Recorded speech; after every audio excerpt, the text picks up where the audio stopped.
კიდევ ერთი ყოფილი მაღალჩინოსნის საქმე ეკონომიკის მინისტრის ყოფილი მოადგილის რომეო მიქაუტაძის სასამართლოზე ბრალდების მხარის მოწმეები სამინისტროს მოქმედი თანამშრომლები დაიკითხნენ. ერთ-ერთი ის ინფორმაციით მიქაუტაძეს პირდაპირ ინტერესი ჰქონდა ნახიდური ჰესის მიმართ. ზურაბ არველაძის თქმით, ეს მიქაუტაძის აქტივობებსა და გადაწყვეტილებებშიც ჩანდა. გამოძიების ინფორმაციით რომეო მიქაუტაძე სისტემატურად ბოროტად იყენებდა სამსახურებრივ უფლებამოსილებას, რასაც თან ახლდა განსაკუთრებით დიდი ოდენობით შემოსავლის მიღება. გამოძიების ინფორმაციით ბრალდებულმა მასთან დანაშაულებრივ კავშირში მყოფი პირების დახმარებით განსაკუთრებით დიდი ოდენობით შემოსავლის 2.556.192 ლარის უკანონო ლეგალიზაცია განახორციელა. რომეო მიქაუტაძე 20 ივნისს დააკავეს, მას 12 წლამდე პატიმრობა ემუქრება.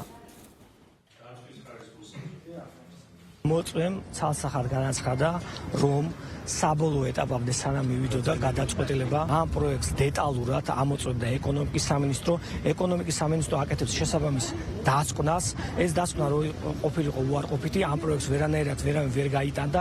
გარდა ამისა, მან ახსნა დეტალურად, რომ ეკონომიკის სამინისტროს მეშვეობით ხდება სხვადასხვა ნებართვების მიღება, სხვადასხვა მომიჯნავე უწყებებიდან, მათ შორის იმ უწყებებიდან, რომლებთანაც თანამდებობრივად კურაციას უწევს რომეო მიქაუტაძე. სასამართლო პროცესზე მოწმეებმა დაადასტურეს ის ჩვენებები, რაც მისცეს გამოძიების დროს. შინაარსობრივად იდენტური ჩვენებები მისცეს, ცალსახად დაადასტურეს ჩვენებები და ახსნეს კიდევაც კონკრეტულად რაც გულისხმობდნენ.